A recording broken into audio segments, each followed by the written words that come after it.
তো শুরু করা যাক। গতকালকের ক্লাসে আমরা দেখছি নাউন আর প্রোনাউন এই দুটাকে কিভাবে আইডেন্টিফাই করা যায়। তো আশা করি তোমরা এখন নাউন আর প্রোনাউন পুরোপুরি আইডেন্টিফাই করা শিখবা বা করতে পারবা। সো আজকে আমরা আইডেন্টিফাই করা শিখবো অ্যাডজেক্টিভ। কিছু শর্টকাট ওয়ে আছে অ্যাডজেক্টিভকে আইডেন্টিফাই করার। শব্দের শেষে যে কিছু ওয়ার্ড আছে এই ওয়ার্ডগুলো বা সাফিক্স বলে এগুলোকে, এই সাফিক্সগুলো যদি কোনো শব্দের শেষে থাকে তাহলে সেটা আমরা নির্দ্বিধায় বলতে পারি এটা অ্যাডজেক্টিভ। যদিও এখানে মডিফায়ারগত কারণে কিছু ব্যতিক্রম দেখা যায়, তবে নর্মালি বেশিরভাগ ক্ষেত্রে প্রায় 90% এই সাফিক্স দিয়ে আইডেন্টিফাই করা যায় অ্যাডজেক্টিভ কিনা। সো শুরু করা যাক।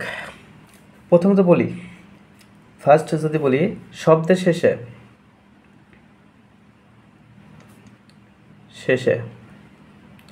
যদি ফুল FUL ফুল OUS ABLE অ্যাবেল, তারপরে AL, তারপরে লেস, এটা গতদিনও বলছিলাম লেস, আজকে আবার বলতেছি। এরপর ANT, তারপরে ISH। শব্দের শেষে যদি এইগুলো থাকে তাহলে সেটা তুমি নির্দ্বিধায় বলতে পারো এটা অ্যাডজেক্টিভ। আমি যদি একটা করে উদাহরণ দিই তাহলে ফুল আছে, আমি যদি বলি বিউটিফুল, এটা কোন পার্টস অফ স্পিচ? অবশ্যই অ্যাডজেক্টিভ। এরকম বিউটিফুল, হেল্পফুল, ওয়ান্ডারফুল, যত ফুল আছে শব্দের শেষে যত ফুল আছে সবগুলো কি হবে? অ্যাডজেক্টিভ। আবার এরপর আছে OUS, আমি যদি বলি মার্ভেলাস,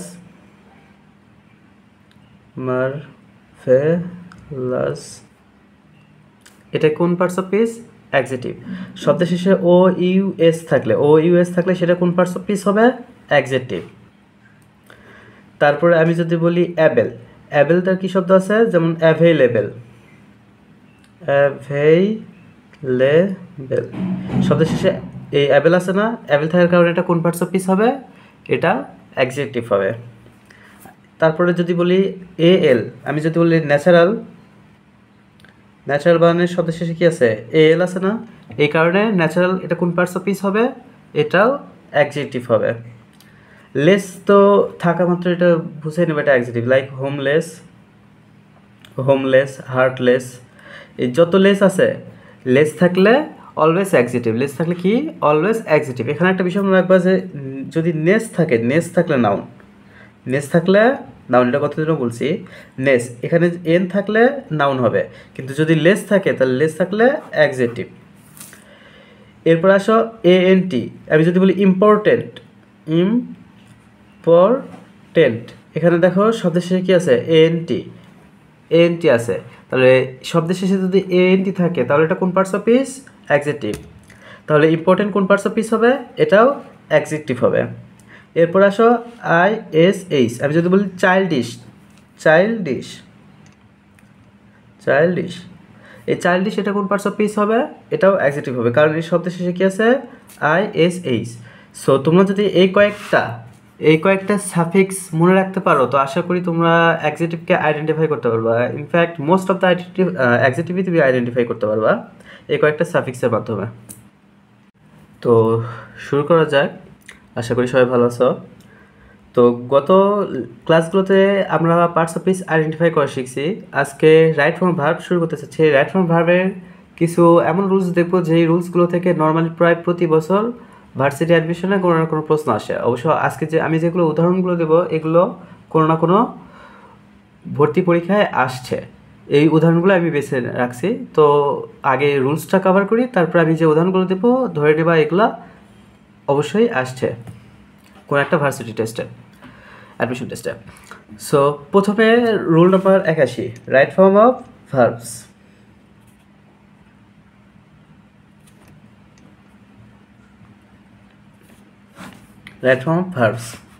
প্রথমে একটা বেসিক রুল, নর্মালি এটা কোনো বইয়ে ওইভাবে পাবা না। যদি পরপর দুইটা ভার্ব থাকে,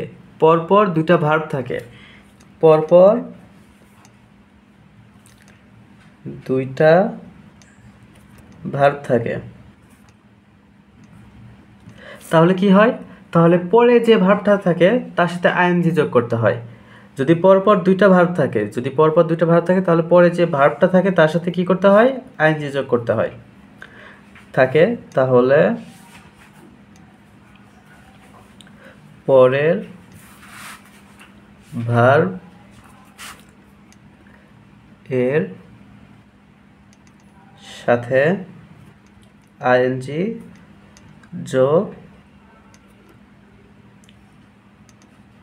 করতে হয়। আমি যদি একটা উদাহরণ দিয়ে বলি যে এক্সাম্পল, ডু ইউ এনজয়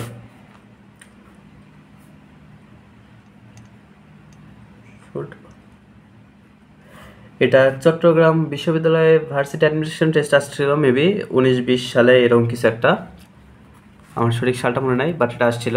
এখানে অপশন দেওয়া ছিল ওয়াচিং, টু ওয়াচ, তারপরে আরও হ্যাভ ওয়াচড, এই টাইপ কিছু দেওয়া ছিল। তো এখানে অপশন ওয়াচিং হবে, অপশন মেবি ছিল এরকম, A number watching, B number have to watch, C number to watch, এরকম কিছু একটা ছিল।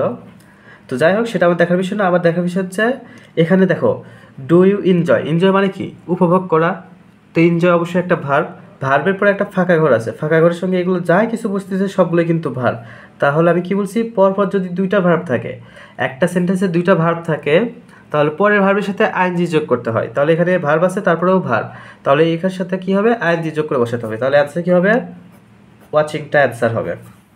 সো আশা করি এটা বুঝতে পারছো। এরপর আসো রুলস নাম্বার 2। আমি যদি 2 নম্বর রুলসের কথা বলি, বাক্যের মধ্যে যদি অ্যাজ, দো, অ্যাজ ইফ এগুলো থাকে, লাইক অ্যাজ, ইফ, অ্যাজ, দো, যদি এগুলো থাকে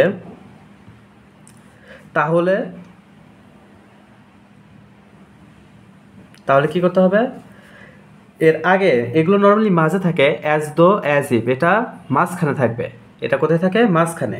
এগুলো যদি থাকে তাহলে প্রথম অংশ হবে প্রেজেন্ট, প্রথম অংশ যদি প্রেজেন্ট ইনডিফিনিট হয়, প্রেজেন্ট ইনডিফিনিট, তারপর উপরে দুইটা ওয়ার্ড অ্যাজ, দো অথবা অ্যাজ ইফ। এই পাশে যদি প্রেজেন্ট ইনডিফিনিট হয় তাহলে এখানে পাস্ট ইনডিফিনিট হবে, past indefinite.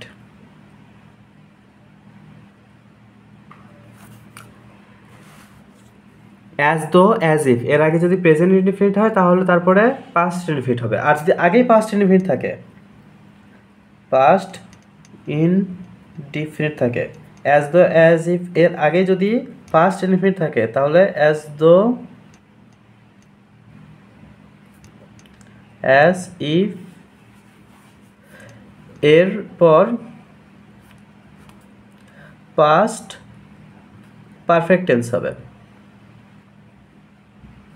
Past perfect tense হবে।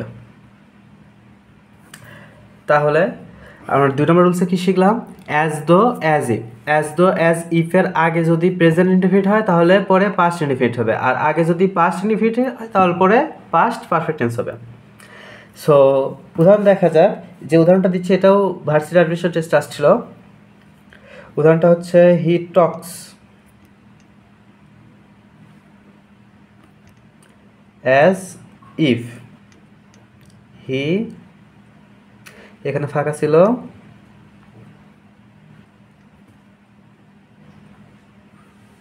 Everything. He talks as if হি, অপশনে ছিল নো।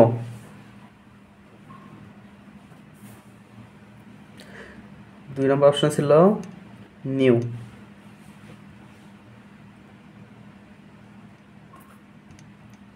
তিন নম্বরে ছিল হ্যাড নোন।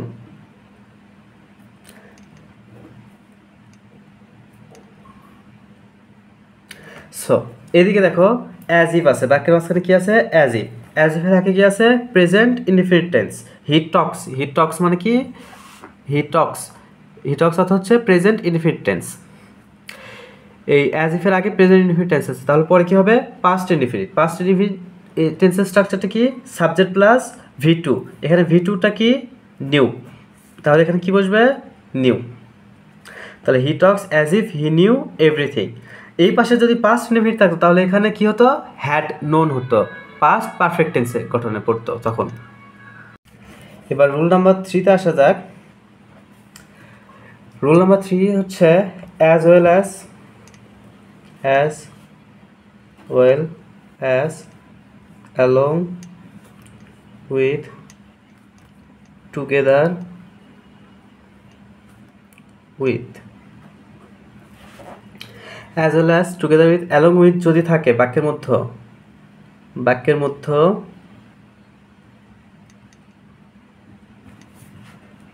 থাকলে প্রথম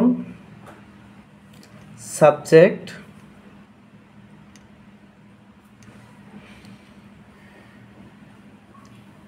অনুযায়ী ভার্ব হয় তাহলে as well as along with together with এগুলো থাকলে কোন সাবজেক্ট অনুযায়ী ভার্ব হবে প্রথম যে সাবজেক্টটা দেওয়া থাকবে বাক্যের মধ্যে প্রথম যে সাবজেক্ট এই সাবজেক্ট অনুযায়ী ভার্বটা হবে লাইক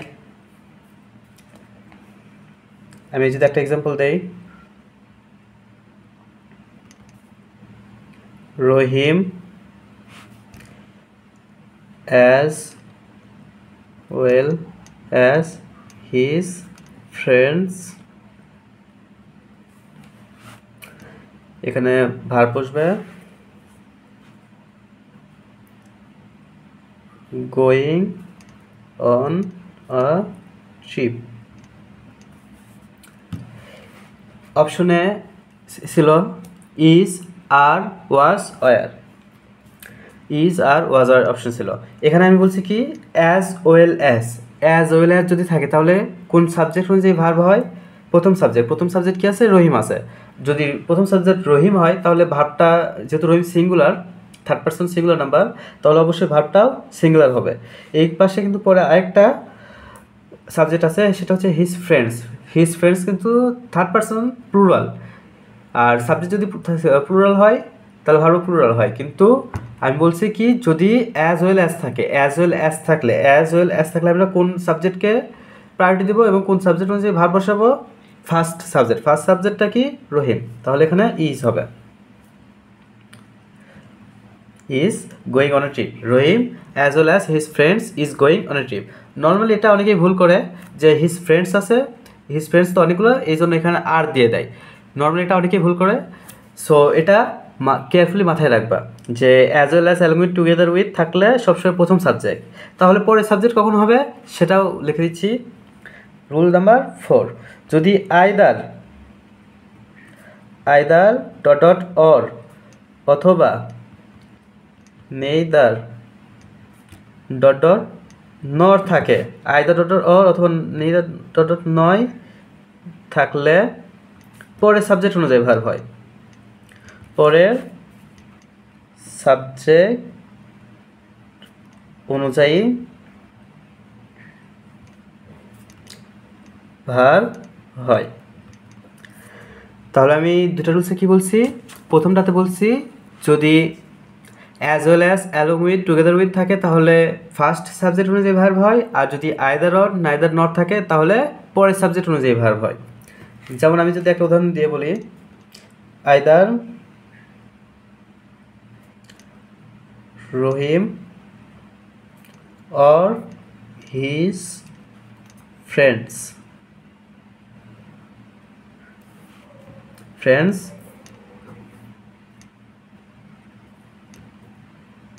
done the work